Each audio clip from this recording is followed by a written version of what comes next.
सवालों के जवाब आपको मिलेंगे, लेकिन शुरुआत इस रिपोर्ट से करते हैं। नरेंद्र मोदी, नरेंद्र मोदी, नरेंद्र मोदी, नरेंद्र मोदी, नरेंद्र मोदी, नरेंद्र मोदी, नरेंद्र मोदी, नरेंद्र मोदी, नरेंद्र मोदी, नरेंद्र मोदी, मोदी। ये प्रचंड जीत, ये अटूट विश्वास बिहार के लोगों ने बिल्कुल गर्दा उड़ा दिया।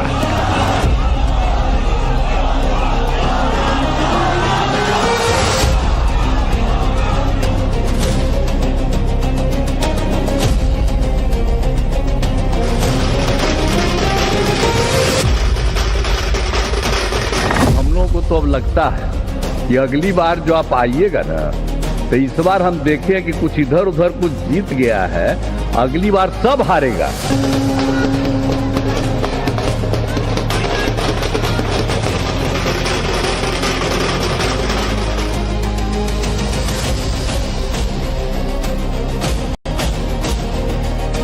में दाल में काला नजर आता है।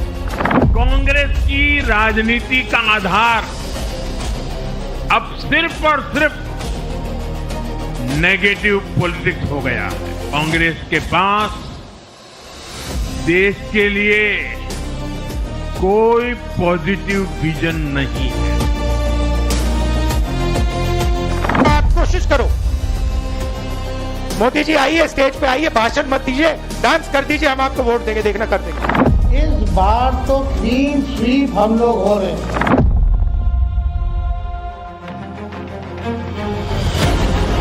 वो जो उम्मीद बांधे थे जनता दरबार से, अवाम ने उन्हें किनारे उतारा उसी एतबार से।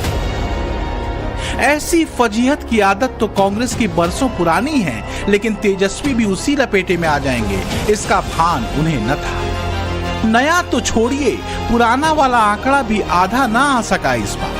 हाय महागठबंधन, हाय वोट चोरी का क्रंदन, हाय कांग्रेस की पतवार, गजब बनता था।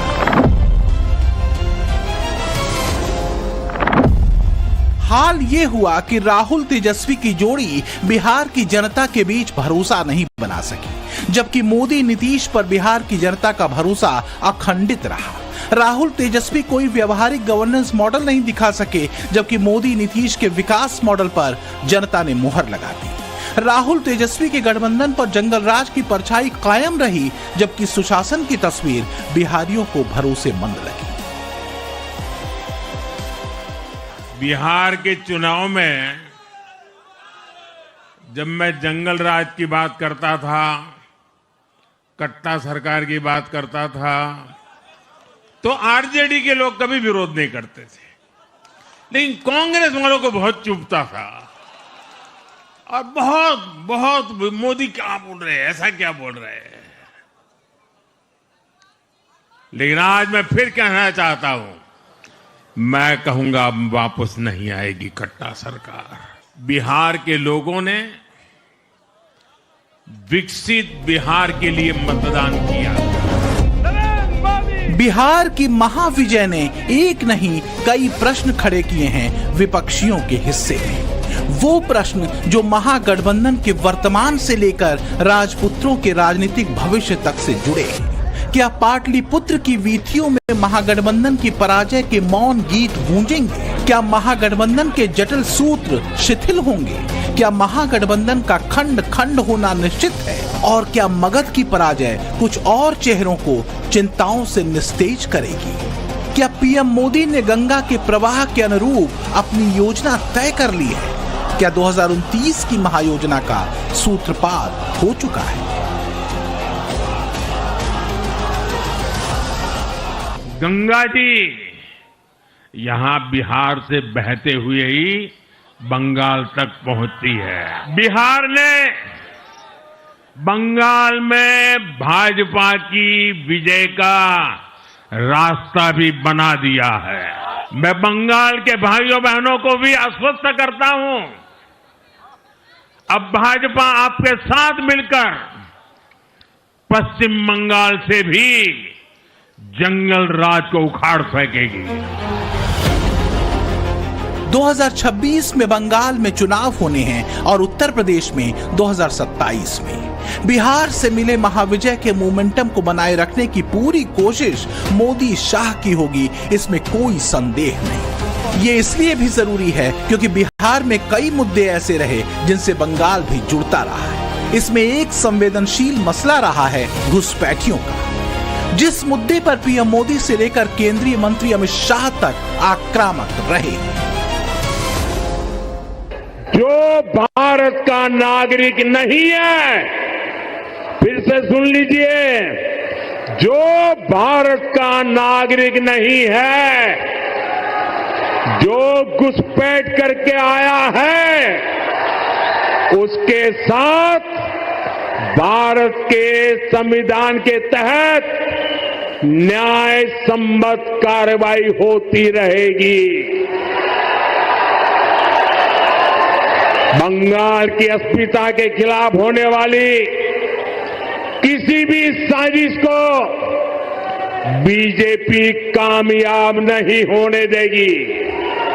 मुझे बताओ, इस सीमांचल से घुसपैठिए को निकालना चाहिए या नहीं निकालना चाहिए? जोर से बोलो, घुसपैठिए को निकालना चाहिए या नहीं निकालना चाहिए? ये अभी राहुल बाबा और लालू का बेटा घुसपैठिया बचाओ यात्रा लेकर निकले थे।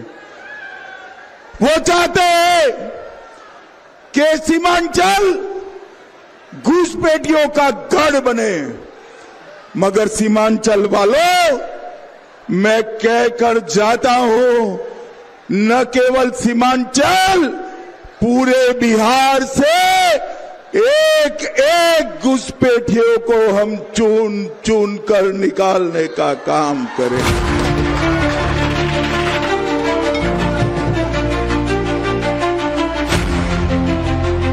राजनीतिक विश्लेषक मानते हैं कि बिहार चुनाव राजनीति के मोदी कल्ट का पुनश्चरण है।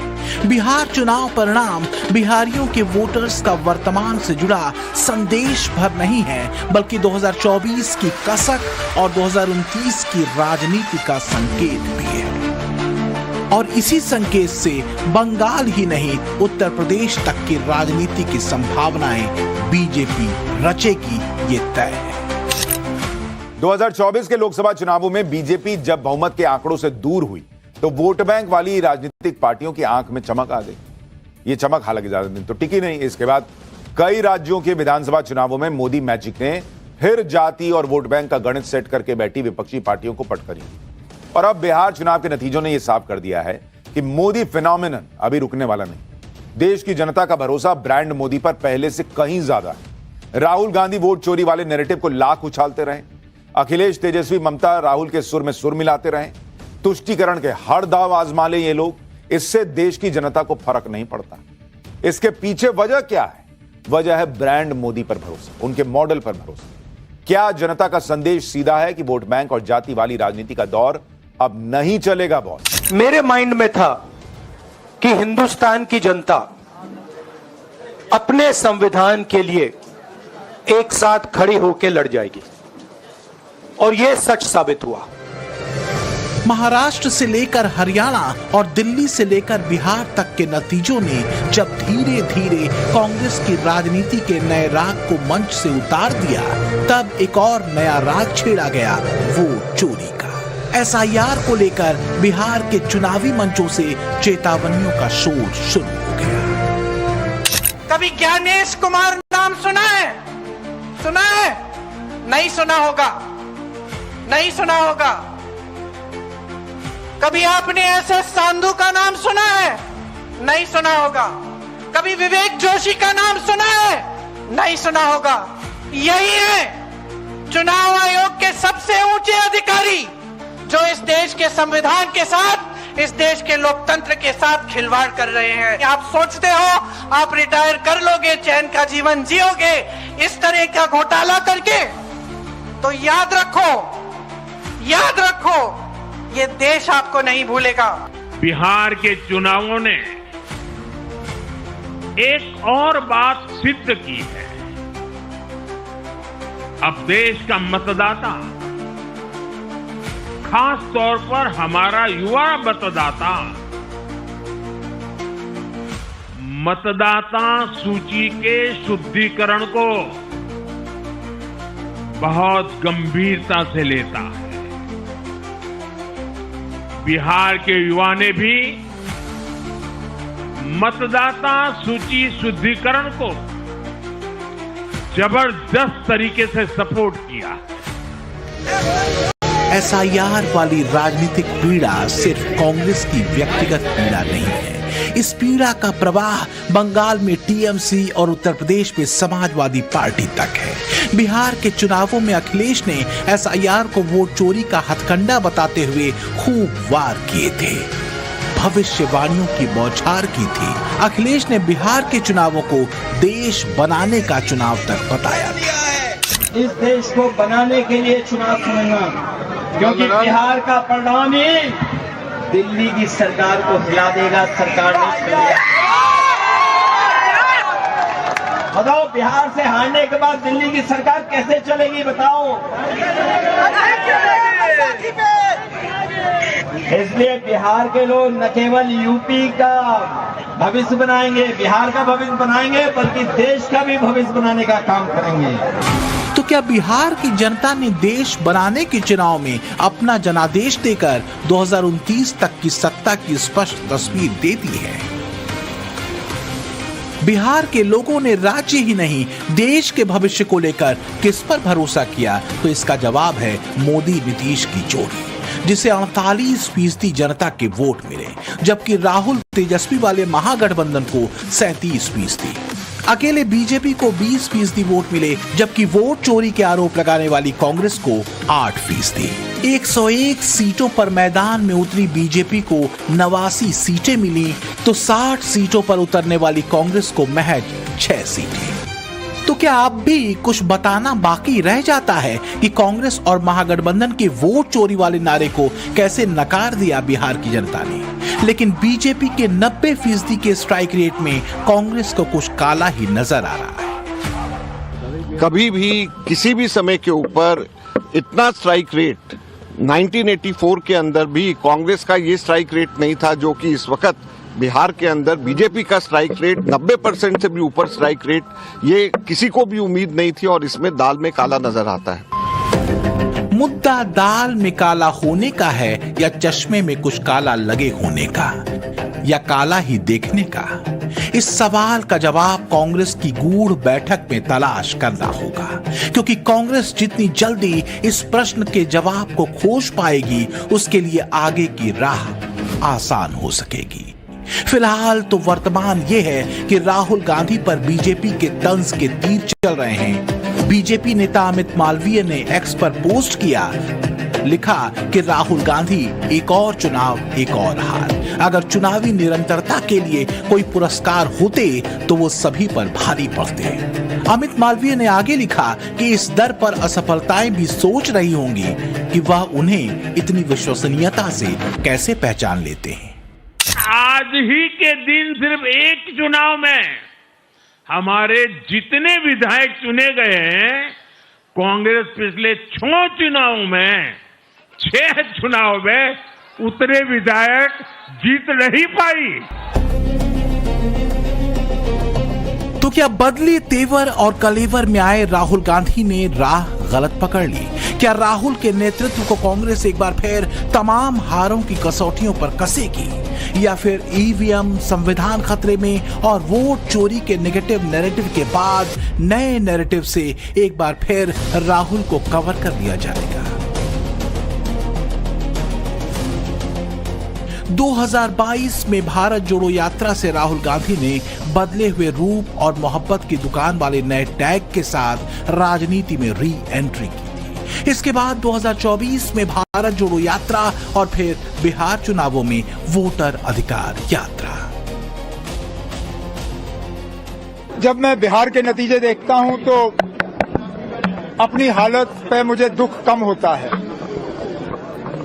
क्योंकि मुझे पहले ही मालूम था कि ये बड़गाम का इलेक्शन हमारे लिए आसान नहीं होगा। लेकिन जब मैं बिहार का हाल देखता हूं और मैं ये देखता हूं कि ये वो बिहार है जहां वोट चोरी के नाम पे जब यात्रा चली तो उस यात्रा में काफी संख्या में लोग जो हैं उस यात्रा के साथ जुड़े। लेकिन जब हम नतीजे देखते हैं तो बजाय ये कि एंटी इनकम्बेंसी का नीतीश कुमार जो है वो शिकार हो, उन्होंने एंटी इनकम्बेंसी को इनकम्बेंसी में तब्दील करके हुकूमत का फायदा लेके अब कहते हैं कि 10वीं बार जीता है, 10वीं बार मुख्यमंत्री बनेंगे। ये अपने आप में कोई मामूली बात नहीं है। बिहार में कांग्रेस आरजेडी की बैसाखी के सहारे मैदान में थी, इसके अलावा कोई दूसरा चारा नहीं था।